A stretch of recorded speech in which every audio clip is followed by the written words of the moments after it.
আল্লাহ রাসূল সাল্লাল্লাহু আলাইহি ওয়াসাল্লাম তাবুকের যুদ্ধের জন্য সাহাবীদেরকে বলল, সাহাবীরা তোমাদের কাছে কি আছে তাড়াতাড়ি নিয়ে আসো, তাবুকের যুদ্ধই যেতে হবে।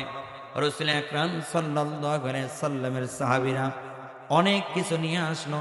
নিয়ে আসার পর রাসূল আকরাম সাল্লাল্লাহু আলাইহি ওয়াসাল্লাম সাহাবীদেরকে বলতেছেন, ও সাহাবীরা তোমরা কত কি ঘরে রেখে দিয়েছো, আর কি নিয়ে এসেছো? অনেক সাহাবী অনেক কথা বলা হলো আমরা এক ভাগ বাড়িতে রেখে আসছি, আরেক ভাগ নিয়ে এসেছি।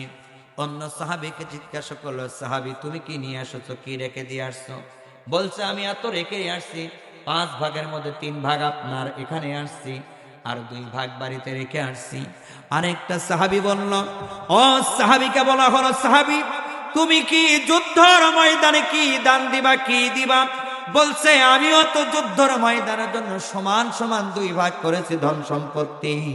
আমার অর্থগুলো সম্পত্তিগুলো 2 ভাগ করেছি, 1 ভাগ রেখে দিয়ে আসছি, 1 ভাগ নিয়ে এসেছি। সমস্ত সাহাবীরা যখন ওই তাবুকের যুদ্ধই দান দিচ্ছে, হযরতে আবু বকর বয়োবৃষ্ঠ মুরব্বী, দাড়ি পাকা চুল পাকা মানুষ, দাড়ি পাকা চুল পাকা আবু বকর বলে, ইয়া রাসূলুল্লাহ ইয়া হাবিবাল্লাহ।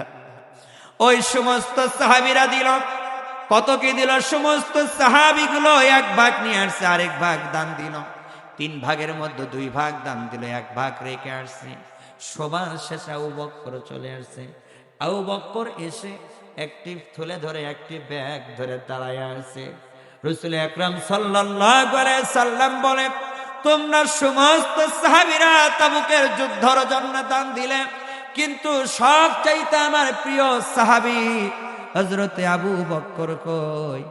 আবু বকর দেখা হলো এক পাশে মসজিদের এক পাশে একটা সাদা একটা ব্যাগ নিয়ে আবু বকর কান্না করতেছে। আবু বকর চোখ দিয়ে ধর করে জমিনের মধ্যে পানি পড়তেছে। সাহাবীরা বলল, আবু বকর ভাই তুমি কান্না কেন করো? বলছে, ভাই তোমরা সমস্ত কিছু অনেক ধন সম্পত্তি তোমাদের আছে, ওসমান তুমি 1 ভাগ দিলে, 1 ভাগ বাড়িতে রাখলা। আবু বকর বলা হলো, ওসমান ভাই তুমি তো অনেক দানশীল, অনেক দান দিতে পারো। আবু বকর অনেক সাহাবীকে বলল, ভাই তোমরা কিছু বাড়িতে রাখছো, কিছু দিয়েছো, কিন্তু আমি এমন একটি গরিব সাহাবী, এই তাবুকের যুদ্ধের জন্য কিছুই দিতে পারলাম না। আমার ব্যাগের ভিতর কয়েক টুকরো গম রয়েছে, কয়েক টুকরো গম রয়েছে। রাসূল আকরাম সাল্লাল্লাহু আলাইহি সাল্লামের কাছে চলে আসলো। রাসূল আকরাম সাল্লাল্লাহু আলাইহি সাল্লাম বললেন, আবু বকর ও আমার প্রিয় সাহাবী, তোমার অপেক্ষায় আমি এখন পর্যন্ত এরকম করে রুমাল বিছায় আছি, এখন পর্যন্ত রুমালটা জড়াই নাই। আবু বকর তোমার দানের ব্যাগটা খোলো। আবু বকর কেঁদে কেঁদে সজ্জরিত হয়ে গেল, আর রাসূলকে বলল, রাসূল এই তাবুকের ময়দানে অনেক অনেক কিছু দিল, কিন্তু আমি কিছু দিতে পারলাম না। কেউ 1 ভাগ নিয়ে আসলো, 1 ভাগ ফিরে আসলো, কেউ 2 ভাগ দিল, 1 ভাগ বাড়িতে রেখে আসলো।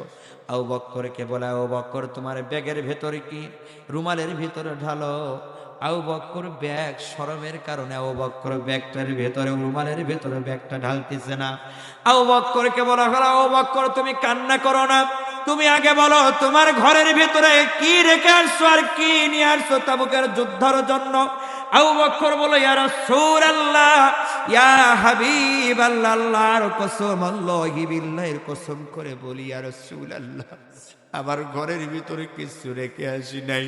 আমার ঘরের ভিতরে স্বয়ং আল্লাহ আর আল্লাহ রাসূল, আমার মহব্বত রাসূল মুহাম্মদ সাল্লাল্লাহু আলাইহি সাল্লাম ছাড়া, আল্লাহ এবং আল্লাহ রাসূল ছাড়া আমার ঘরের ভিতরে কিছুই নাই। যা কিছু আসছিল সব কিছু আপনার রুমালের মধ্যে দিয়ে দিয়েছি, বলুন সুবহানাল্লাহ। রাসূল আকরাম সাল্লাল্লাহু আলাইহি সাল্লাম সাহাবীদেরকে বলল, সাহাবীরা তোমরা যা যা দান করলে সব চাইতে আবু বকরের দানটা সব চাইতে বেশি আমার কাছে প্রিয় হয়ে গেছে, সব চাইতে আমি বেশি খুশি হয়েছি। সাহাবীরা বললে, ইয়া রাসূলুল্লাহ, ইয়া হাবিবাল্লাহ, আমরা কত দান দিলাম, আমাদের প্রতি আপনি অত খুশি হলেন না। রাসূল আকরাম সাল্লাল্লাহু আলাইহি সাল্লাম আসমানের দিকে তাকায়া দেখলো, আসমানের দিকে তাকাইতে সমস্ত সাহাবীদেরকে বলল, সমস্ত সাহাবীগুলো আসমানের দিকে তাকালো আর দেখালো, বলল, দেখো ওই আল্লাহ এমন খুশি হয়ে গেছে, ফেরেশতারা আবু বকরের দানের সওয়াবটা লিখবার জন্য তারা ঘোরা শুরু করে দিয়েছে। বলুন সুবহানাল্লাহ। বলছে, আমি প্রিয় নবী শুধুমাত্র খুশি হই নাই, আমার আবু বকরের দানের কারণে আল্লাহ খুশি হয়েছে, তাই তো আমিও খুশি হয়েছি। তোমাদেরকে বলেছিলাম কত রেখে আসছো আর কত নিয়ে আসছো, তোমরা বললা 1 ভাগ রেখে আসছি, 1 ভাগ নিয়ে আসছি। আবু বকরকে বললাম, আবু বকর তুমি কি রেখে আসছো আর কি নিয়ে আসছো? আবু বকর 1 বাক্যই বলল, রসুল ওই আল্লাহ ছাড়া, আল্লাহ রসুল ছাড়া আমার ঘরের ভেতরে কিছু রেখে আসি নাই, সব কিছু আপনার রুমালের ভেতরে দান দিয়ে দিলাম। সুবহানাল্লাহ।